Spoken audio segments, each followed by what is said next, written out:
몇 년 전 여름, 나는 친구들과 함께 작은 산속 마을로 여행을 갔다. 그곳은 유명한 관광지는 아니었지만 자연이 아름답고 고요한 분위기가 매력적이었다. 우리는 마을 근처에 위치한 작은 민박집에 머물기로 했다. 민박집 주인은 친절한 할머니였고 우리를 따뜻하게 맞이해 주셨다. 할머니께서는 민박집에 전해 내려오는 오래된 전설에 대해 이야기해 주셨다. 이곳 산 중턱에 있는 오래된 폐가에는 무언가 있다 고했다. 마을 사람들은 그 집에 가까이 가지 않으려 했고 밤에는 특히 그 집 주위에 얼씬도 하지 않는다고 했다. 우리는 그 담에 대해 웃으며 넘겼지만 은근히 호기심이 동했다. 첫날 밤 우리는 모닥불을 피우고 주변에서 본 유령 이야기를 서로 나눴다. 어둠 속에서 바람 소리가 들려오고 불길에 그림자가 춤추면서 분위기는 점점 으스스해졌다. 그때 누군가 무심코 말했다. 그 폐가 우리 한번 가볼까? 다들 처음엔 반대했지만 호기심을 억누를 수 없어 결국 다음날 낮에 그곳으로 가보기로 했다. 다음날 우리는 태양이 한창 뜨거운 시간에 맞춰 산길을 따라 걸었다. 드디어 폐가가 나타났다. 낡고 무너진 벽, 깨진 창문, 무성한 잡초가 우거져 있었다. 어쩐지 서늘한 기운이 감돌았고 그곳에 발을 들이는 순간 모두가 말을 아꼈다. 집 내부는 더욱 음산했다. 예전의 가구들이 먼지를 뒤집어 쓴 채 남아있었고 낡은 사진들이 벽에 걸려 있었다. 사진 속 인물들은 모두 미소를 띠고 있었지만 어딘가 불길했다. 나는 천천히 사진들을 살펴보며 따라가다가 사진 중 하나에서 뭔가 이상한 점을 발견했다. 그중 한 사진에 찍힌 사람의 눈이 나를 똑바로 쳐다보고 있는 것처럼 느껴진 것이었다. 그 순간 갑작스럽게 찬바람이 불어와 온몸에 오싹함이 섰다. 친구들 중 한 명이 그냥 돌아가자라고 말했다. 모두가 동감했고 우리는 서둘러 그 집을 빠져나왔다. 그날 밤 민박집에서 자고 있던 우리는 모두 같은 악몽을 꾸었다. 낯선 여자가 나타나 우리를 길고 어두운 복도로 데려가려는 꿈이었다. 꿈속의 여자는 낮에 봤던 그 사진 속 인물과 닮아 있었다. 우리는 피곤했지만 긴장된 마음에 잠을 설쳤다. 다음날 아침 이상하게도 산에서는 안개가 끼지 않는다는 이야기를 들었다. 그러나 마을은 짙은 안개로 가득 차 있었다. 우리는 걱정스러운 마음에 할머니에게 어제 겪은 이야기를 전했다. 할머니는 심각한 얼굴로 이야기를 듣고는 말했다. 그분이 여러분을 돌려보내신 것 같다. 빨리 이곳을 떠나는 것이 좋겠구나. 말씀대로 우리는 서둘러 짐을 싸기 시작했다. 떠나는 길에 안개 속에서 무엇인가 우리를 계속 지켜보고 있는 느낌이 들었다. 마을을 벗어나면서 안개는 거짓말처럼 사라졌다. 우리는 안도의 숨을 내쉬고는 다시는 그곳에 가지 않겠다고 다짐했다. 여행을 다녀와서도 한동안 그 꿈은 머릿속을 떠나지 않았다. 여전히 가끔씩 생각이 나곤 하지만 굳이 깊이 파고들지는 않으려 한다. 지금도 그 폐가에는 무엇인가가 남아있는 것일까? 그것은 모른다. 다만 그곳에서의 짧은 경험만으로도 우리는 충분했다. 우리의 이야기는 친구들 사이에서 전설처럼 남았고 가끔씩 새로운 이야기를 만들어내는 영감이 되었다. 하지만 나는 아직도 종종 생각한다. 그 목소리는 정말 우리를 돌려보내려 했던 것일까? 아니면 두 번째 이야기에는 작은 마을에 경주라는 이름을 가진 대학생이 있었습니다. 경주는 여름 방학을 맞이하여 도심을 벗어나 한적한 시골에 위치한 할머니 댁에서 휴식을 취하기로 했습니다. 그곳은 예전부터 종종 방문하곤 했던 곳이라 경주에게는 편안한 장소였습니다. 할머니 집은 산속에 자리 잡고 있어 밤이면 숲에서 들려오는 벌레 소리와 바람 소리가 매우 매력적인 곳이었습니다. 그런데 그날은 유난히 더운 여름밤이었습니다. 경주는 끈적한 더위에 잠을 쉽게 이루지 못하고 뒤척이고 있었습니다. 창문 너머로 선명한 달빛이 비추고 있었고 바람은 거의 불지 않아 답답함이 더했습니다.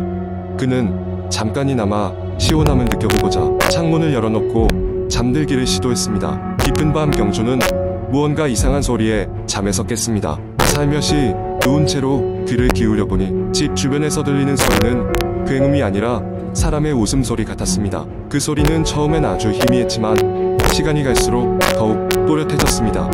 마치 집 주위를 돌며 경주를 부르는 것처럼 들렸습니다. 깜짝 놀란 경주는 조용히 몸을 일으켜 창문을 닫으려 했으나 갑작스러운 호기심에 창문 앞으로 다가가 밖을 내다보았습니다. 달빛 아래 드러난 정원에는 아무것도 없었습니다. 하지만 여전히 그 어딘가에서 들려오는 웃음소리는 계속되었습니다. 경주는 두려움에 떨며 창문을 닫고 방 안에 불을 켜려 했으나 불은 켜지지 않았습니다. 당황한 상태로 그는 옷장을 뒤져 손전등을 찾아냈습니다. 불안감에 휩싸인 채 홀로 이 밤을 견뎌야 한다는 생각에 그는 전등 주위를 더듬으며 조심스럽게 방을 나왔습니다. 어두운 복도 끝에서 이상한 그림자가 살짝 움직이는 것을 본 순간 경주는 본능적으로 몸을 숨겼습니다. 그는 문틈 사이로 다시 웃음소리가 들려오는 것을 확신했습니다. 그 소리는 점점 가까워지고 있었습니다. 얼어붙은 상태로 경주는 기억 속 할머니가 이야기했더니 집의 전설에 대해 생각해 보았습니다. 어렸을 적 할머니는 늘 이 집에는 밤이 되면 돌아다니는 영혼이 있다는 이야기를 하셨습니다.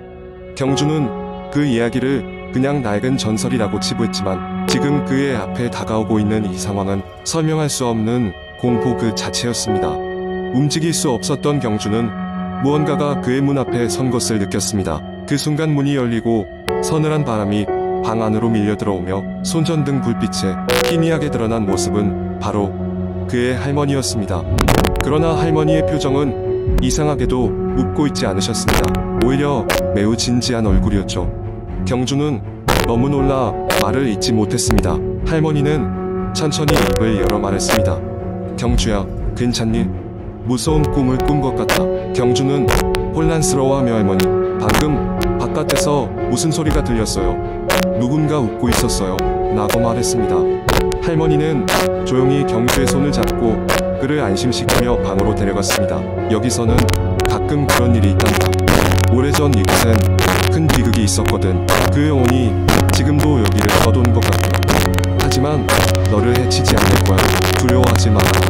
그 후로 할머니는 더 이상 그 영혼에 대한 이야기를 하지 않으셨고 웃음소리도 다시 들리지 않았습니다.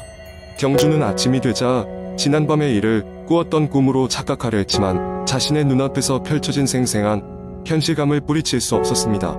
그는 그날 이후로 할머니 집에 갈 때마다 자주 창문을 열고 잠들지 않기로 다짐했습니다. 젊은 경주는 점차 이 경험을 잊으려 했지만 깨닫는식 밤에 들려오는 작은 웃음소리가 바람에 스쳐 지나갈 때면 다시금 그때의 서늘한 감정이 되살아나곤 했습니다.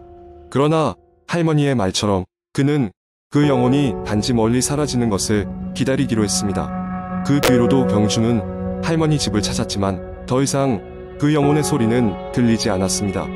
이 오래된 집에는 여전히 비어있는 방이 있었고 그 속에서 경주는 가끔씩 어떤 존재의 시선을 느끼곤 했습니다. 하지만 그의 마음 한켠에는 이 집과 이 영혼이 어떤 방식으로든 연관되어 있다는 할머니의 말을 믿고 이 미스터리한 경험을 마음속 깊이 간직하기로 했습니다. 세 번째 이야기. 어느 조용한 시골 마을에 위치한 오래된 한옥이 있었다. 이 집은 수백 년의 역사를 가지고 있었고 그만큼 많은 이야기를 품고 있었다. 하지만 수년 전부터 그 집은 아무도 들어가려 하지 않는 버려진 곳이 되었다. 그 이유는 단 하나, 그곳에는 귀신이 나온다는 소문 때문이었다. 소문에 따르면 이 집에는 한 여인의 원혼이 머물고 있다고 했다. 본래 대가족이 모여 살던 이 집에서는 끔찍한 사건이 발생했다. 가족 중 한 명이었던 딸이 어느 날 갑자기 실종되었고 또 그녀는 깊은 우물 속에서 싸늘한 죽음으로 발견되었다. 마을 사람들은 이를 안타까운 사고사로 보았으나 몇몇은 그녀가 가족에 의해 희생당했을 것이라며 수군거렸다. 그 이후로 집안의 가족들은 하나둘씩 불행을 겪기 시작했다. 대를 이어가며 이 집에 머물던 사람들은 알 수 없는 이유로 병에 시달리거나 정신을 잃기 일쑤였다. 급기야 마을 사람들은 그 집이 저주받았다며 완전히 외면했다. 이제는 오직 호기심 많은 외지인들만이 그곳을 들여다볼 뿐이었다. 어느 날 도시에서 온 대학생들이 이 한옥에 대한 조사를 하겠다고 나섰다. 그들은 학교 과제로 한국의 전통 건축물을 조사하며 그에 관련된 전설을 기록하기로 했다. 이 한옥을 조사하는 것이 흥미로운 과제가 될 것이라는 생각으로 그들은 밤이 되자 조용히 그 집으로 향했다. 집에 도착한 그들은 먼저 한옥의 구조를 관찰했다. 옹기종기 모인 처마와 빛바랜 나무 기둥들이 오랜 시간의 흔적을 그대로 간직하고 있었다. 그러나 어딘가 모르게 불길한 기운이 감돌고 있었다. 그들이 거실로 들어섰을 때였다. 갑작스러운 한기가 그들을 감싸기 시작했다. 한 학생이 으스스함을 떨치기 위해 헌책들이 쌓여있는 선반을 조사하다가 오래된 일기장을 발견했다. 일기장 속에는 이 집의 과거와 함께 실종된 소녀의 이야기가 쓰여 있었다. 그리고 마지막 장에는 기이한 문장이 적혀 있었다. 그녀는 아직 이곳에 있다. 이때 갑자기 집안의 조명이 희미해지면서 벽이 울리기 시작했다.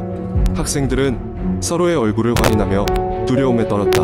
무엇인가가 그들 주위를 맴도는 느낌이었다. 그들은 얼른 그 집을 빠져나가야 한다고 생각하며 서둘러 짐을 챙겼다. 막 집을 나설 순간 복도 끝자락에서 하얀 소복 차림의 여인이 서서 그들을 바라보고 있었다. 그녀의 얼굴은 뚜렷하지 않았지만 꿈속에서 본 적 있을 법한 익숙한 모습이었다. 그 여인은 어떤 감정도 없이 그들을 가만히 응시했다. 학생들은 두려움에 얼어붙어 비명을 지를 수도 없었고 그저 뒤돌아 황급히 도망쳤다. 그 후로도 이 집에 대한 이야기는 끊이지 않았다. 여러 사람들이 한밤중에 울리는 기괴한 소리와 사랑, 그림자들을 보았다고 증언했다. 마을 이장은 이 집을 철거하길 원했지만 이상하게도 그럴 때마다 부정적인 일들이 생기곤 했다. 오래된 빨래가 바람에 날리고 불빛이 없는 집에서 누군가 걸어 다니는 소리가 지속되며 개한 일들이 반복되었다. 시간이 지나도 이 한옥에 얽힌 공포썰은 계속되었고 호기심을 이기지 못한 사람들에 의해 전해지며 하나의 전설로 남아있게 되었다. 사람들은 이 이야기를 입에서 입으로 전하면서 그 집이 가진 비밀을 밝히지 않겠노라 다짐했다. 무엇이 그토록 강력한 원한을 품게 만들었는지에 대해 그 누구도 알지 못했다. 그러나 분명한 것은 그 장소는 여전히 어딘가 묵직한 비밀을 품고 있다는 사실이었다.